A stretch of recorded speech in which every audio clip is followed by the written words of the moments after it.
Today's episode of Locked On Magic is for the haters. Oh yeah, there's some magic hate we got to deal with. We'll get to that on today's episode of Locked On Magic.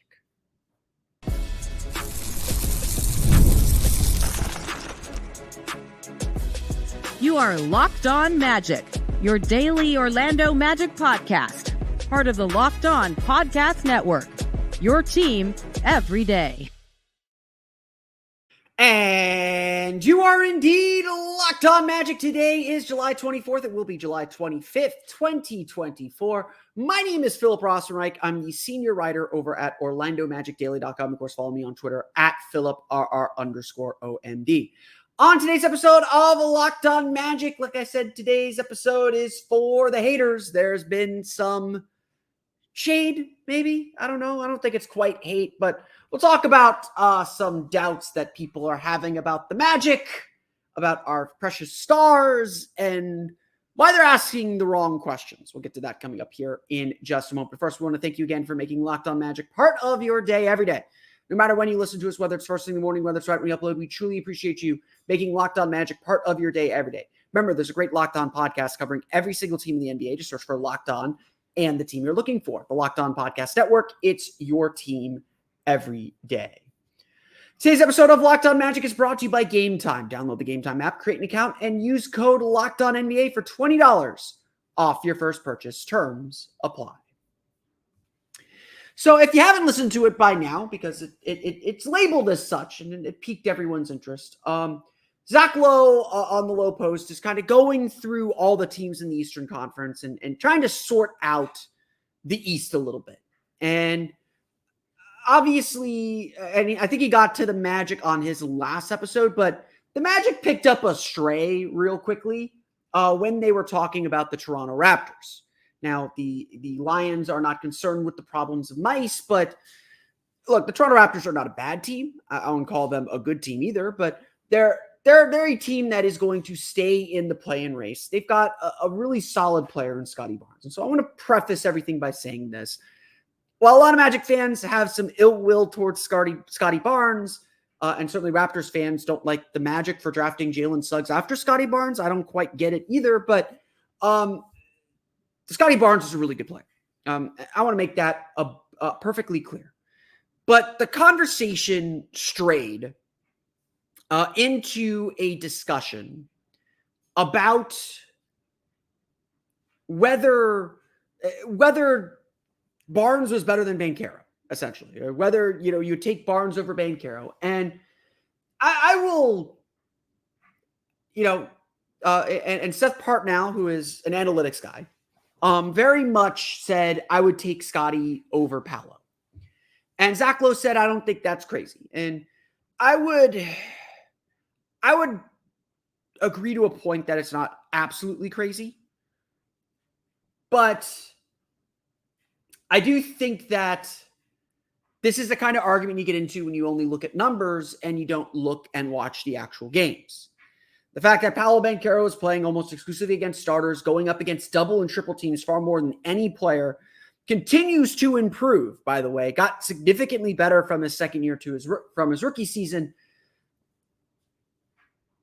I feel like these debates, and I know I'm preaching to the choir here, I feel like these debates are treating Paolo like this is all he's going to be. And as always, ignoring that the Magic actually won. Lowe actually makes that point that, yes, Scotty Barnes had a really nice season, 20 points per game, really diverse play skill set, a better passer at this point, probably more consistent rebounder at this point. But Barnes didn't lead his team to victory. In fact, the Raptors nosedived after the trades when they officially turned the keys over to Scotty Barnes. I would agree to this, that if you're an already established championship team, if you already have a lot of pieces of the puzzle, Scotty Barnes is like an Aaron Gordon. The Magic had to cast Aaron Gordon as a star. It didn't really work. He goes to Denver, fits in perfectly. Scotty Barnes is the kind of player that fits in perfectly. And this was a debate that we had during the 2022 draft. When we all said, okay, the choices between Paolo Banchero, Jabari Smith, and Chet Holmgren, if you're looking for someone that's going to fit in wherever you need him to, Jabari Smith was your guy. Chet Holmgren is your guy. If you're looking for someone to be the star, it's Paolo. Paolo is the one that classically looks like a star. And so I felt like as I was listening to them make this debate, I felt like what they were actually debating was whether Paolo Banchero is a good player. They both said Paolo Banchero is a really good player. And, they want to see him be more efficient. We all do. We all want to see him be more efficient. But the improvements he made from his first year to his second year and becoming an all-star and being the leading scorer, finisher, do everything guy for a team that won 47 games last year, which everybody seems to forget, tells me that, okay, he's on the right track. He's still going to get better. But I think the real argument they were having was not about Scottie Barnes, who's also going to get better. Let's make that clear too. These are really good players. This isn't either or. This is both and. They're both really good players and really good at what they do. But what they were arguing really is whether Paolo Banchero can be an all-NBA player. And Scottie Barnes can probably fit in whether he's your number one guy, your number two guy, your number three guy. You will find a place for Scottie Barnes. He has role versatility. He can be a number of different things. Paolo Banchero, for him to work, for this Magic team to work, has to be a star. Not just a star, he has to be a superstar. Not just even a superstar, he has to be an MVP. And so, to me, honestly, no offense to our friends at Locked On Raptors, Scottie Barnes is not at that level. Scottie Barnes is not thinking of being that kind of player. I mean, he certainly, I think, hopes to be. But that's not the standard we're going to measure Scottie Barnes to for the next few years. Because the Raptors aren't going to be that good. Like, they'll be a playing team. Fine. The Magic, a team that was the 5 seed last year, got to a Game 7 behind a stellar playoff performance that should have silenced a lot of these doubts and a lot of these questions with the way that he played in the playoffs and stepped up when the Magic were clearly a flawed roster, which even Seth Partnow admits to saying, well, Paolo's not in a clean learning environment. Well, he's not in a clean learning environment. He's still beating everybody up. We are comparing Paolo Banchero to the best players in the league. He is held to the star standard. Scottie Barnes is Aaron Gordon. Paolo Banchero is Jason Tatum, for lack of a better way to phrase it. So, frankly, and I will agree with Zach Lowe on this point that Paolo's game is enticing. It's visually good. Like, you ignore the numbers. You're like, this Paolo Banchero is a dude. And he is a guy that the analytics people are going to hate forever. Because the kind of shots he takes, the kind of shots the Magic, frankly, ask him to take are the inefficient ones, are the ones that are difficult, that are the kind of shots that stars take, to be perfectly honest. Like, that's what they do. And Paolo will get better at all that. I'll be the first to say, like, a big key for the Magic this offseason, as much as, we talked a little bit about the shooting that the Magic are adding yesterday, and everyone's concerned about the Magic shooting. Honestly, the Magic could shoot the same percentage they shot last year, the same attempts they shot last year. If they decrease their turnovers, they'll be fine. To me, turnovers are the biggest thing holding this Magic offense back. And that's something that is on Paolo that he has to be better at. He has to be more efficient. He has to take better shots and be smarter with his shots and keep the ball moving and all those things. But these are the response. I know I talked about this throughout the course of the year. Paolo was learning to be a star, and the Magic were happy to let him make star mistakes. They were happy to let him make mistakes and learn and find the limits of his game and understand what he has to do to help this team win. The kid's only 21. He's going to get a lot better. And so I sit here and I see these arguments against Paolo, and I'm just like, I get it. I'm biased. I'm not going to deny that. I like the guy. I like his game. He's not typically the kind of game that I like, and I like his game. He's got areas to improve. I'm not going to deny that. But I sit here and I see these arguments, and I'm just like, you're not getting it. And you're holding him to a standard that you're not holding anyone else to. It's the same thing with the Jalen Williams arguments. And look, Jalen Williams is a really great player. He is second on that team. That is Shai Gilgeous-Alexander's team. Paolo Banchero is the guy. He has doubled as much as any player in the league. I think he's like top 5 in most doubled in the league. He has a lot of responsibility on his plate. And to compare him to someone that doesn't have that responsibility and isn't winning at the level that he is, that's irresponsible. That's a false comparison. Jalen Williams isn't his competition, as much as I like Jalen Williams. Jalen Williams isn't his competition. He's not the guy that you're comparing him to. You're comparing him to Jason Tatum, to some extent Zion Williamson, to Giannis, to the best players in the league. Because Zach Lowe and Seth Partnow are right about one thing. In order for the Magic to be what they need to be, or what they should be, or what they can be to be championship contenders, they need Paolo to be an MVP level player. And maybe that's the real thing here, is that there are a lot of people in the league that still don't believe he can reach that level. And the Magic aren't anywhere close to bumping up against that ceiling. That's not a concern at this juncture. To be worried about that at this juncture is frankly to draw conclusions before all the evidence is in. There's still a long way to go in Paolo's career. I would rather celebrate what he's accomplished and be excited about what's coming down the road than to wring my hands and say he isn't X, so let's abandon him, or let's say, oh, this player is better because he is Y. It's a silly internet culture thing. I don't understand why people are still doubting Paolo Banchero. At the very least, let's all agree to this. You're not comparing him to the Scotty Barnes. No offense to him. You're comparing him to the best players in this league, because that's the level of player that Banchero has hinted at and has grown quickly to become. Paolo Banchero is not the only one catching strays. We'll talk about another Magic player who has some legitimate questions, but, is getting caught up in the overreaction category. We'll get to that coming up here in just a moment.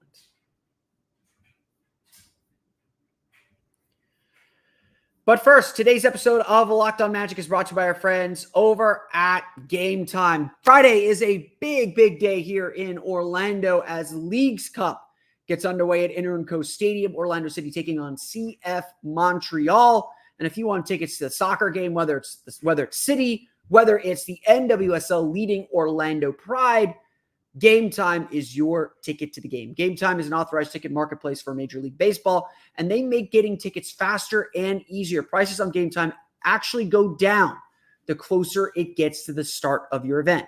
With killer last-minute deals, all-in prices, views from your seat, and their lowest price guarantee, Game Time takes the guesswork out of buying tickets to anything, whether it's baseball, soccer, basketball, football coming up soon, concerts, shows, anything. Game Time has you covered. Go through the Game Time app. You can find pretty much any event, and I can bet that, yes, the prices do go down closer to the event. It's one of the cool things about Game Time. If you have a last-minute decision, go to an event, Game Time has you covered.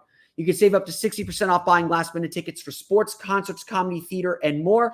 With zone deals, you can save even more when you choose a section and let Game Time choose the seats.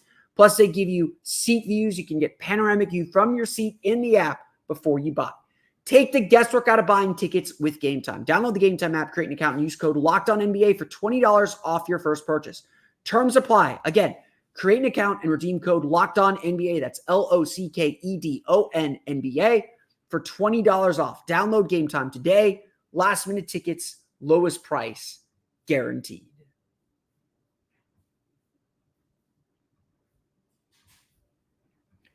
We want to thank you for making Locked On Magic part of your day every day. For your next listen, be sure to check out the Locked On Sports Today 24/7 streaming channel. You can find that on YouTube or Amazon Fire TV channels app. Locked On Sports Today is a free 24/7 sports streaming channel program for you every day to bring you the biggest stories in sports from the local experts who know their team best. It's literally the best of the Locked On Podcast Network. It gives you can't-miss analysis, opinions, and news streaming 24/7 on YouTube or the free Amazon Fire TV channels app. That's all part of the Locked On Podcast Network, your team every day. Like I said, Paolo Banchero is not the only one catching strays these days because we are in the dog days of the NBA season. We're going to find all these listicles. We'll come out with our own listicles at Orlando Magic Daily. We're trying to fill some time here, folks. It's the name of the game. You want year-round NBA coverage. We're in the dead part where we have to kind of generate some things and get people talking. And so I'm going to take the bait. I'll get hooked. But we'll talk about some of these things. Dan Fafal of Bleacher Report came out with a list of the most overrated players in the NBA. And number 5 on his list of the 5 most overrated players in the NBA is Jonathan Isaac. His argument is frankly not a good one. And if you go through the rest of his list, I think it was meant to be provocative. And so, I don't think I think he even said, like, look, Jonathan Isaac is still really good defensively. But the crux of his argument for why Jonathan Isaac is overrated, I did air quotes if you're listening on the podcast, the crux of his argument is Jonathan Isaac didn't play enough for us to know if he's really this impactful on defense.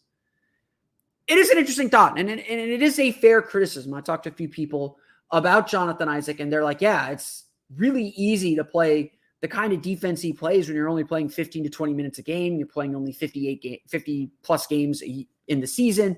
You're not worried about back-to-backs. It's really easy to go all out when you don't have a lot of time to play.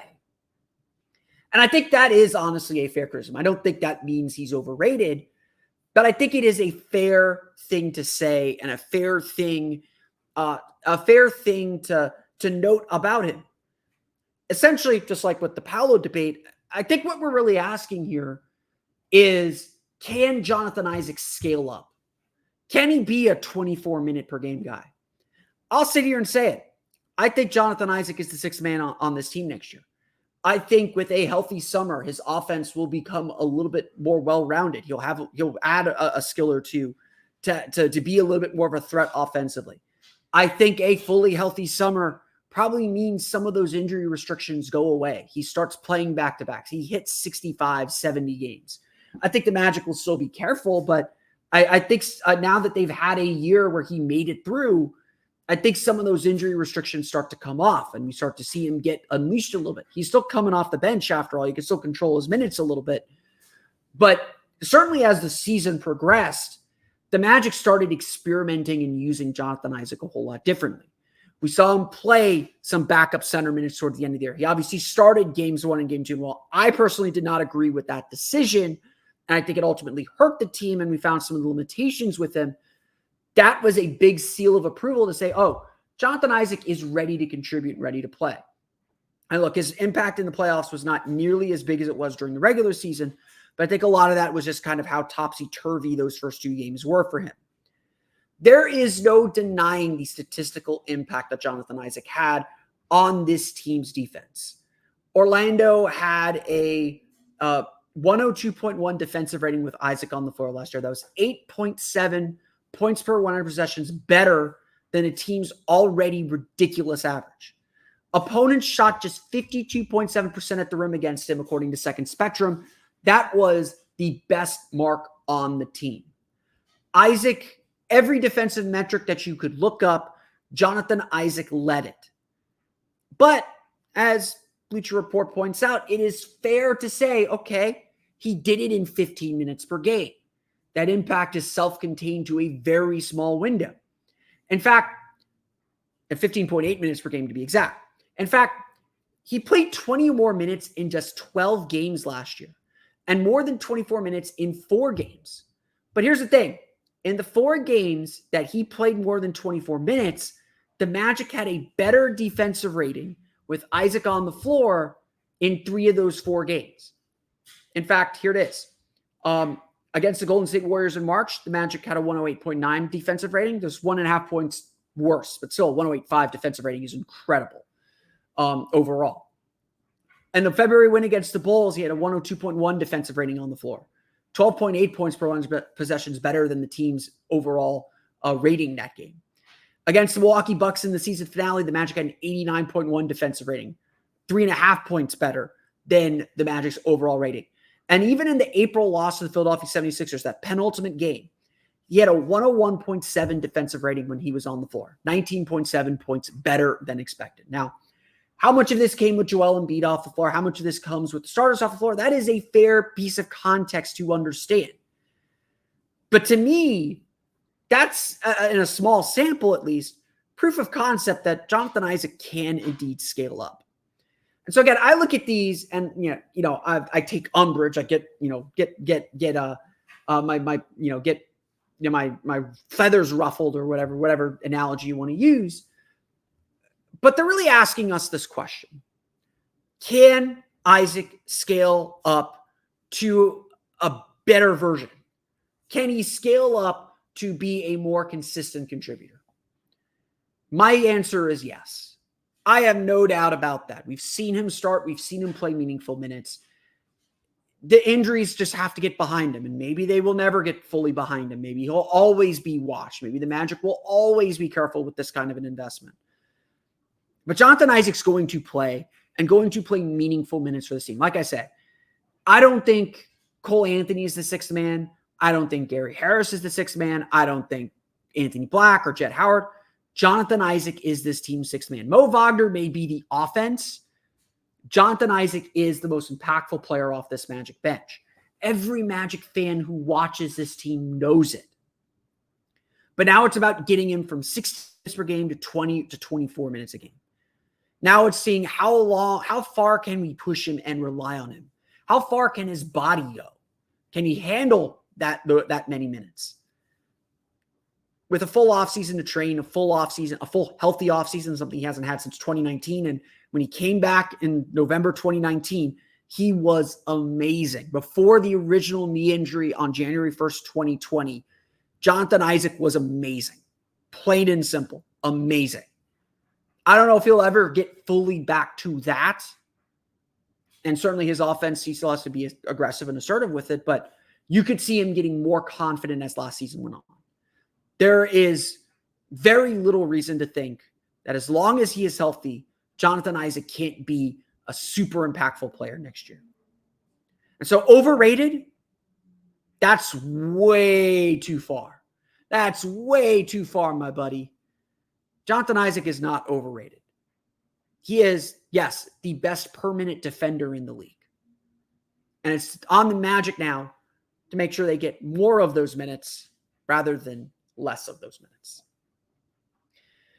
The Magic are still one of the favorites in the Eastern Conference. We'll break down their over-under numbers and what that tells us about the upcoming season. We'll get to that coming up here in just a moment.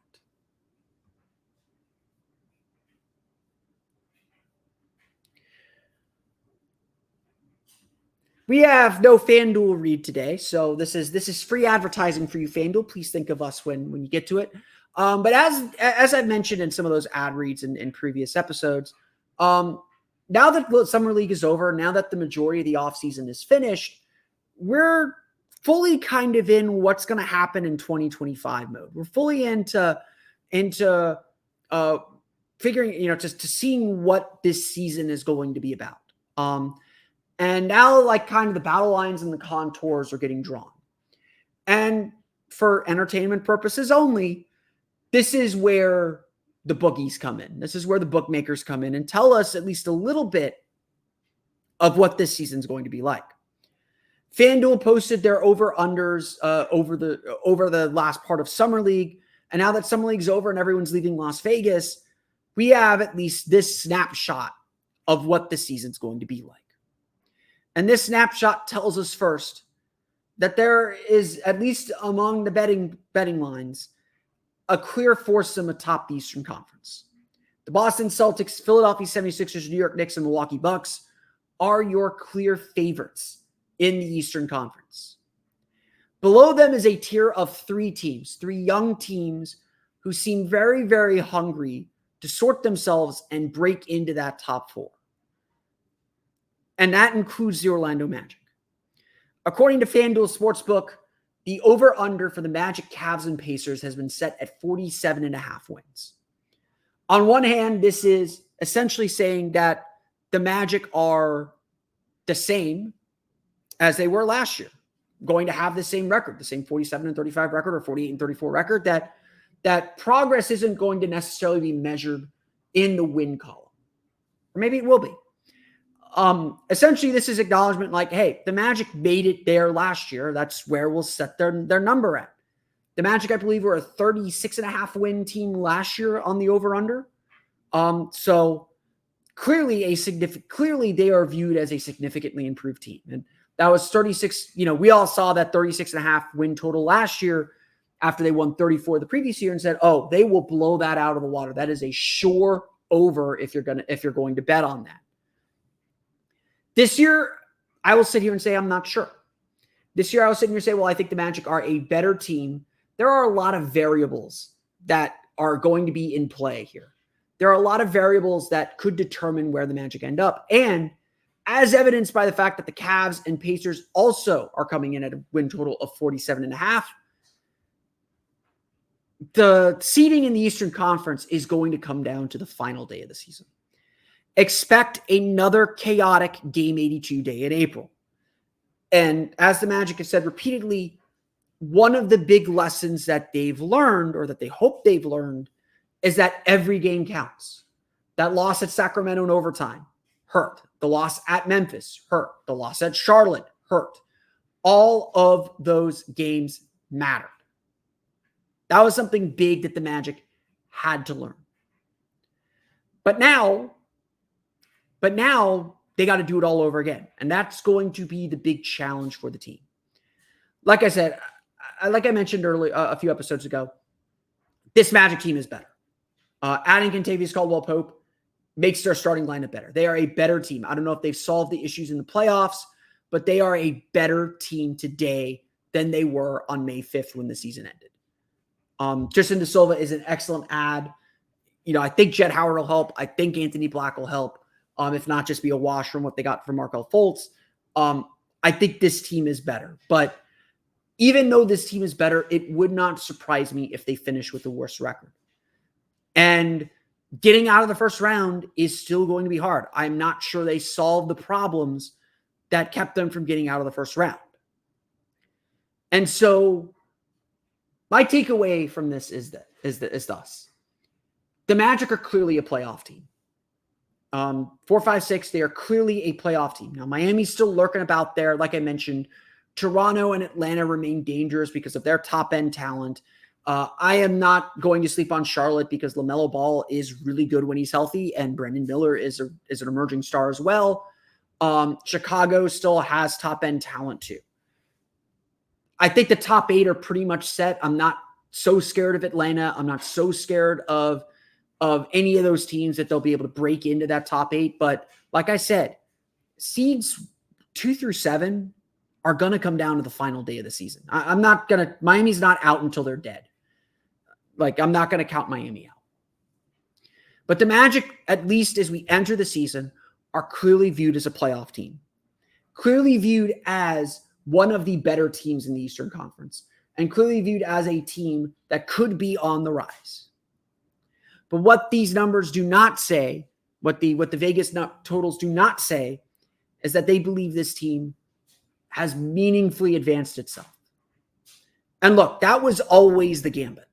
The Magic stuck to continuity because they know they weren't getting Paul George, but they know their best bet to get better is still Paolo Banchero and Franz Wagner getting better, becoming better versions of themselves and advancing in their careers. And that's a good bet to make. They're young. And obviously the Magic invested in Franz Wagner. They will invest in Paolo Banchero next summer. They will invest in Jalen Suggs either before training camp or next summer as well. The Magic know that is their ticket up. So that takes us all the way back to the beginning of this episode. Paolo Banchero's development is the key to this whole thing. And you either believe he's going to be a top player in this league or you don't. I wouldn't draw conclusions on either way. He's got a long way to go in his career. And look, he's getting a max contract. The Magic are going to tie their fortunes to Paolo Banchero. That is, regardless of where you fall on that scale, the Magic have a guy that's going to make them a playoff team for the next 5 years. That's how good Paolo Banchero is. The question is, can he make them a finals contender in the next 5 years?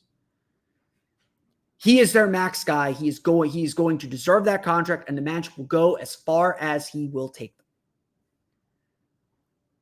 And that's really what's being said here, is we're trying to figure out just how good Paolo Banchero can be. The national media may not quite know, may not be quite ready to say that. I think Magic fans are certainly ready to say, yeah, he's that dude, and he'll be an all-NBA player sooner than later. I want to thank you all again for listening to today's episode of Locked On Magic. Of course, follow me on Twitter at @PhilipRR_OMD. Subscribe to the podcast and Apple Podcasts, Stitcher, TuneIn, Himalaya, Google Play, Spotify, Odyssey, and all of my channel podcasts to your podcast-enabled listening device. For the latest on the Orlando Magic, be sure to check out Orlando Magic Daily. You can follow us there on Twitter at @OMagicDaily. And for even more Orlando Magic content, be sure to check out my Patreon page, the Orlando Magic Hub, at patreon.com/Orlando Magic Hub. And as always, thank you for your support. Now that you're done listening to me, be sure to check out the Locked On Sports Day 24/7 streaming channel on YouTube, and now available on Amazon Fire TV and the free Fire TV channels app. Locked On Sports Day is here for you 24/7, covering the top sports stories of the day with the local experts of Locked On, plus our national shows covering every league. Find Locked On Sports Today, now available on the free Fire TV channels app. That's going to do it for me today, though. I want to thank you all again for listening to today's episode of Locked On Magic. On tomorrow's episode of Locked On Magic, I've been sitting on a Wendell Carter article for a while. Let's chat about Wendell Carter and why the Magic stuck with him. We'll get to that on tomorrow's episode of Locked On Magic. But until then, for Orlando Magic Daily and Locked On Magic, this has been Philip Rossman-Reich. We'll see you all again next time for another episode of Locked On Magic.